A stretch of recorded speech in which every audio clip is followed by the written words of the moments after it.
Сәлем канал көрермендері, кредит туралы соңғы жаңалықтармен сіздермен бөліскім келіп отыр. Сонымен елімізде бірқатар азаматтарға кредит алуға шектеу қойылады.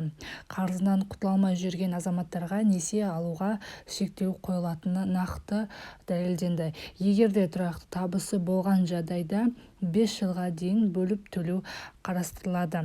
Бұл заңдағы өзгерістер халықаралық заң жобасына сүйене жасалған.